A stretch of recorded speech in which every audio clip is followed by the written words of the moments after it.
Hello student, welcome to my channel. I hope आप सभी अच्छे होंगे। तो एक स्टूडेंट का कमेंट आया था कि सर साइन यट्स का यट्स के सापेक्ष आउटलस के प्रथम सिद्धांत से आउटलन बता दीजिए। तो चलिए इस क्वेश्चन को हल करते हैं। इस क्वेश्चन को हल करने की दो मेथड हैं। तो हम पहले मेथड नंबर 1 की बात करेंगे, फिर मेथड नंबर 2 की बात करेंगे। सबसे पहले हम मेथड नंबर 1 को देखते हैं। तो मेथड 1, तो हमें क्या करना है यहाँ पे, हमें आउटलस के प्रथम सिद्धांत से साइन यट्स का यट्स के सापेक्ष आउटर गुणांक ज्ञात करना है, अर्थात आउटलन करना है। तो आउटलस के प्रथम सिद्धांत क्या होता है, तो सबसे पहले देखते हैं कि आउटलस का प्रथम सिद्धांत क्या है। तो आउटलस का प्रथम सिद्धांत, आउटलज का प्रथम सिद्धांत ये क्या होता है, ये होता है D upon D x F X is equal to limit h tends to 0 f x plus h minus F x upon h। तो ये हमारा क्या होता है, ये आउटलस का प्रथम सिद्धांत होता है। यहाँ पर D upon D x F X equal to limit h tends to 0 F x plus H minus F x upon H. तो यहाँ पर जो h होता है वो चर होता है, यानी आर्बिट्रेरी होता है, और जो यट्स होता है वो नॉन आर्बिट्रेरी होता है। तो अब हम साइन यट्स का h के सापेक्ष आउटलन ज्ञात करते हैं। तो इसके लिए माना एफ एक्स बराबर साइन एक्स। यदि एफ एक्स बराबर साइन एक्स है तो एफ एक्स प्लस एच बराबर हो जाएगा साइन एक्स प्लस एच। अब हम एफ एक्स और एफ एक्स प्लस एच के जो मान हैं हम प्रथम सिद्धांत में रखते हैं, तो हमें मिलता है, इसलिए d upon D x sine x is equal to limit h tends to 0 sine x plus H minus sine x upon h is equal to limit h tends to 0 two cos x plus h plus x upon 2 into sine x plus h minus x upon 2 upon h। ऐसा क्यों, क्योंकि हमारे पास इस formula होता है कि sine c minus sine d is equal to 2 cos c plus d upon 2 into sine c minus d upon 2। तो यहाँ पर जो x प्लस h है वो c है, और जो x है वो d है। तो हमने जो formula sine c minus sine d का है वही यहाँ पर हमने अप्लाई किया है। तो आगे सॉल्व करते हैं। तो बराबर लिमिट h टेंड्स टू 0। अब यहाँ पर क्या है, x प्लस x कितना हो जाएगा, 2x हो जाएगा। तो 2 cos 2x plus h upon 2 हो जाएगा into sine.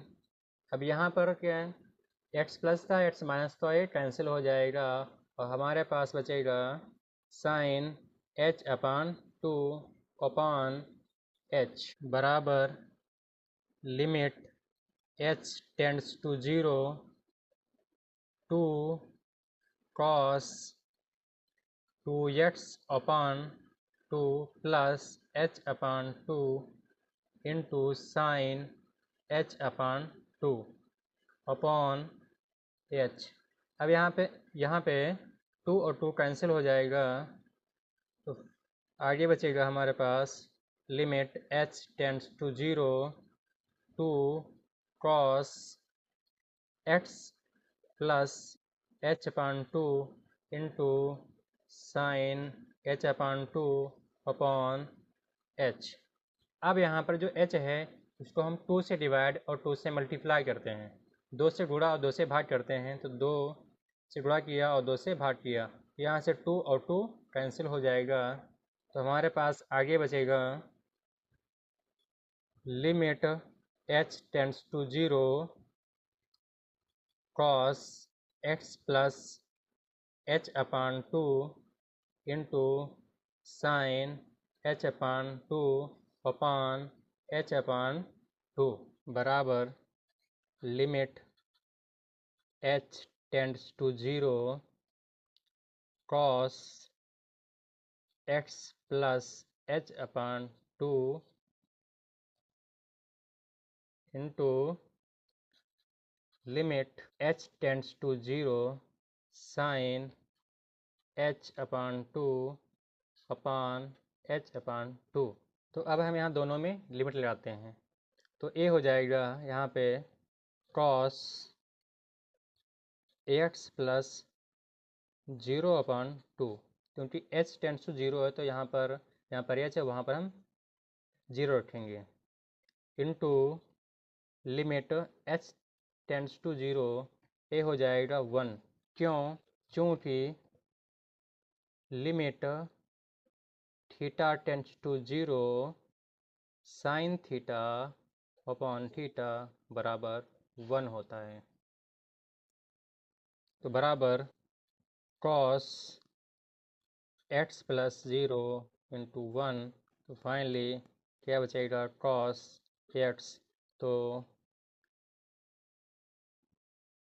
d upon d x sine x equal to cos, तो फाइनली हमारे पास d upon d x sine x equal to cos x बचेगा। तो इस प्रकार हम आउटलस के प्रथम सिद्धांत का प्रयोग करके साइन x का आउटलर गुणांक निकाल सकते हैं। अब हम बात करते हैं मेथड नंबर 2 की। मेथड नंबर 2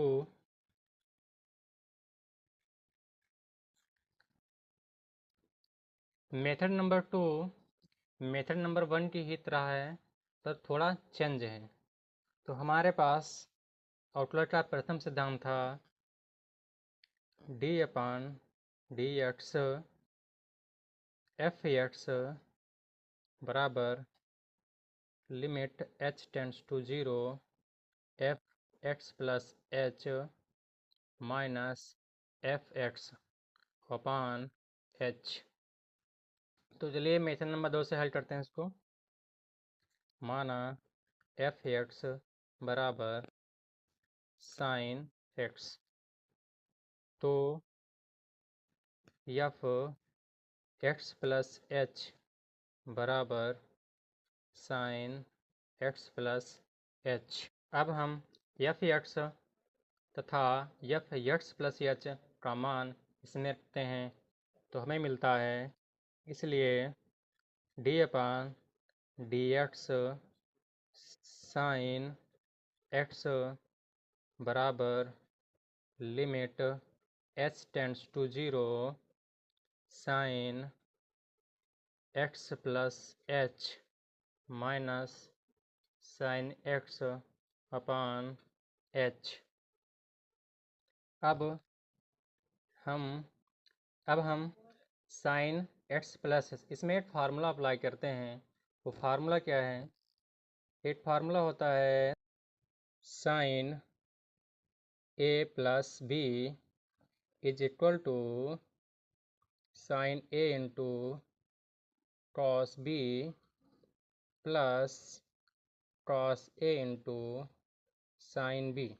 अब यहाँ पर जो x है वो a है और जो b है वो h है।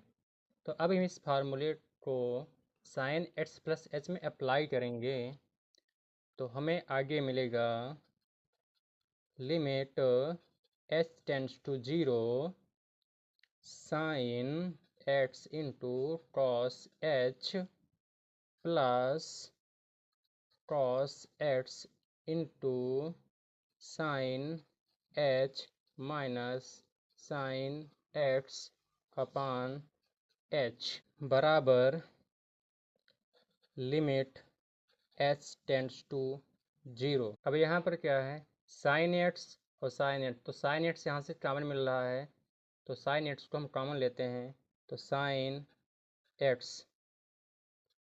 जब साइन x यहाँ से कॉमन लिया तो यहाँ बचेगा कॉस h और यहाँ बचेगा 1, तो कॉस h माइनस 1 और plus cos x into sine h upon h बराबर limit h tends to 0 sine x cos h minus 1 upon h plus limit h tends to 0 cos x into sine h upon h। यहाँ पर sine x और cos x ये दोनों क्या हैं, अचर हैं, तो ये बाहर आ जाएंगे तो बराबर sine x into limit h tends to 0 cos h minus 1 upon h plus cos x into limit h tends to 0 sine h upon h। अब इसमें हम लिमिट लगाते हैं तो sine x into cos 0 minus 1